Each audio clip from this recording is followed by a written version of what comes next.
పలాస నియోజకవర్గంలో మందస మండలం జీపీ పంచాయతీ బొందికారి గ్రామంలో వైసీపీ పరిపాలనా స్థానిక మంత్రిపై విసుగు చెంది పార్టీ విధానాలు బాగాలేవని, రాష్ట్రం పూర్తిగా సర్వనాశం చేశారని, మళ్లీ మన రాష్ట్ర దేశంలో గుర్తింపు రావాలంటే తెలుగుదేశం పార్టీ అధికారంలోకి రావాలని, మా పంచాయతీ నుంచి 150 కుటుంబాలు వైసీపీ నుంచి టీడీపీలోకి గౌతు శిరీష ఆధ్వర్యంలో కండువా కప్పి సాదరంగా ఆహ్వానించారు.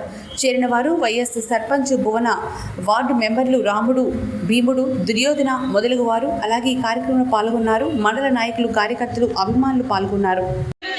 అభివృద్ధి చేస్తుందని ఒక గౌరవంతో ఈ రోజు పార్టీలో జాయిన్ అయిన ప్రతి ఒక్క అక్క చెల్లెలకి, అన్నదమ్ములకి, పెద్దలకి అందరికీ పేరు పేరున పార్టీ తరఫున ధన్యవాదాలు తెలుపుకుంటున్నాను. మరి ఇక్కడ చాలా మంది గ్రామ పెద్దలు, సోదరులు, మరి చదువుకున్న వాళ్ళు ప్రతి ఒక్కరూ మాట్లాడారు. గిరిజన పుత్రులకి, గిరిజన సోదరులకి ఏదైనా అభివృద్ధి కలిగిందంటే తెలుగుదేశం వల్ల. ఎందుకంటే ఐటీడీఏలు అన్నది తెలుగుదేశం పార్టీ వ్యవస్థాపకులు ఎన్టీ రామారావు గారి ఆలోచనలో వచ్చింది. ఎందుకంటే ఈరోజు ప్రతి ఎమ్మెల్యేకి, మీకు కూడా ఐటీడీఏ అంటే ఎందుకు వచ్చింది తెలియాలి. ప్రతి ఎమ్మెల్యేకి కొన్ని నిధులు ఇస్తారు. ఆ నిధులు మీ తాలూకా కాన్స్టిట్యున్సీలో గ్రామాలని అభివృద్ధి చేయడానికి ఖర్చు పెట్టమంటారు. కానీ అన్ని గ్రామాల కన్నా వెనకబడి ఉన్న గ్రామాలు గిరిజన సోదరుల గ్రామాలు. ఆ గ్రామాలకి ఇతర గ్రామాల్లాగా ఇస్తే నిధులు సరిపోవు.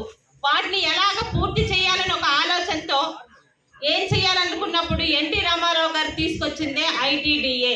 ట్రైబల్ ఏరియాస్ ని డెవలప్ చేయడానికి ఎమ్మెల్యేల నిధులతో పాటు ప్రత్యేకంగా గిరిపుత్ర సోదరులకి ఈరోజు ఒక ఆఫీస్ ఉండాలి, వాటి ద్వారా వాళ్ళు కూడా డెవలప్ అవ్వాలని తీసుకొచ్చారు. గతంలో ఉన్న ఐటీడీఏలో అప్పుడు శివశంకర్ గారు ఉండేవారు. ఆయన నిజంగా చేతులెత్తి నమస్కారం చేయాలి ఆఫీసర్కి. ఏ ఒక్క ప్రాబ్లం ఐటీడీఏ కింద పలానా గ్రామానికి కావాలంటే వెంటనే నిధులు తీసుకొచ్చిన పెద్ద ఆయన. ఈరోజు ఒక్క ఛాన్స్, ఈరోజు చాలా మంది పెద్దలు మాట్లాడారు.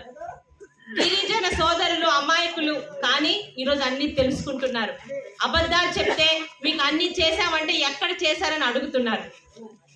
ఇందాక మరి మాస్టర్ గారు మాట్లాడారు, ఇక్కడ చేసిన అభివృద్ధి కొంచెమైనా జరిగిందంటే అది గౌతు శివాజీ గారి హయాంలో తెలుగుదేశం పార్టీ చేసిన ఆ తర్వాత అభివృద్ధి అనేది జరగలేదు. కానీ ఈరోజు వస్తారు, ఈరోజు నేను వచ్చి మిమ్మల్ని కలుసుకొని వెళ్ళారు కదా, సాయంత్రానికి దిగబడతారు కొంతమంది. ఈ 2 రోజుల్లోనే మీకు గడ్డ అయిపోతుంది, 2 రోజుల్లోనే మీకు రోడ్ అయిపోతుంది, 2 రోజుల్లో ఇల్లులు కూడా కట్టేస్తానంటారు. ఇంత పెద్ద అని అడిగారు, 5 సంవత్సరాలు ఏం చేశారయ్యా కట్టకుండా ఈరోజు పార్టీ మారుతావు అంటే, నువ్వు 2 రోజుల్లో ఇల్లు కడితే 5 సంవత్సరాల్లో ఎన్ని ఇల్లు కట్టాలి? దయచేసి ఎవరు పని చేస్తున్నారో గుర్తు పెట్టుకోండి. మరి ఇందాక సోదరుడు రఘు కొన్ని రకాల అడిగారు. ఖచ్చితంగా రోడ్డు, ఎందుకంటే ఈరోజు ప్రతి ఊరికి రోడ్డు, కరెంటు, మంచినీరు అన్నది మినిమం అవసరాలు ఉన్నాయి.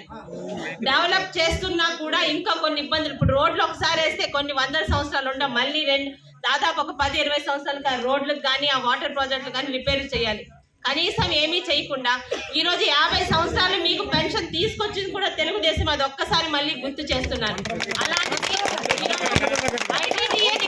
తీసుకొని వెళ్ళిపోయి ఏం చేస్తున్నారు? మీకు ఐటీడీఏ ఎందుకు తీశారంటే ఎవరన్నా సమాధానం చెప్పగలడా అని అడుగుతున్నారు. ఖచ్చితంగా గడ్డ మరియు రోడ్డు అధికారంలోకి వచ్చిన 6 నెలల లోపలే చేస్తానని మీకు మాట